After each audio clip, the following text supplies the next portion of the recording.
Joining us in the studio is Professor Georg Duda, an expert on the biomechanics of the spine and its regeneration. Now, we've heard it's quite important to move and to strengthen the deep muscles of the spine, but if you had a lumbago, if you suffered from a lumbago, you don't want to move. So what do you do? That's true. So you have to certainly try to do both things. So try to avoid extreme movements, get a good physician's advice, what you do next and how you basically proceed. But in general, to prevent that problem, as perfectly explained, you really need to try to keep a certain constant activity level, which is usually higher than what we usually do in daily life. So movement is a key element in therapy, but where do you actually draw the line? When is movement not enough anymore and you need surgery?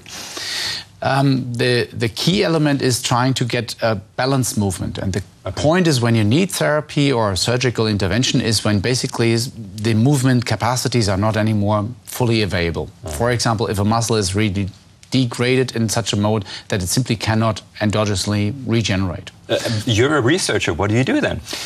At the moment, what we are really, from the lab directly, what we are working on is stem cell therapies that help us to regenerate muscle tissue, which usually end to scar-like tissue structures. And we would like to, or what we are doing is really initiate regeneration in those muscle structures.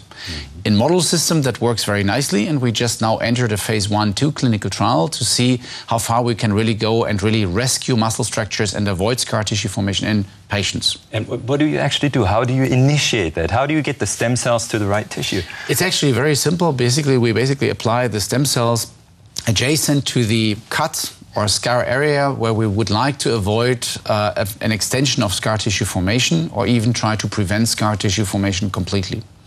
And it's a simple delivery at those sites to the muscle, and that seems to work very, very nicely.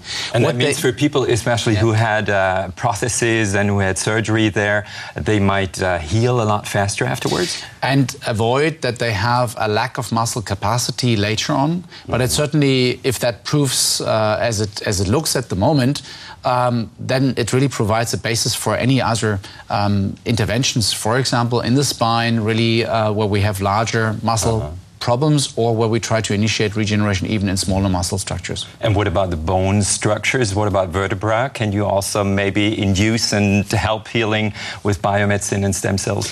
I mean, there are very good first results on stem cells in bone regeneration, but it's not really widely used. We're working on getting that really on a regular basis. For example, coming with intraoperative cell sorting technologies that allow us to really apply stem cells from that patient in the site of injury. Or different strategy would be off-the-shelf products. And one day in the far, far future, you'll just substitute the whole spine? No, I think that will never happen. No? The body is such a filigrane, nice general structure, highly balanced and highly interactive. What we can do is just support the regenerative cascades in the case where it's not happening otherwise. Thanks a lot for the talk, Georg Duda. My pleasure.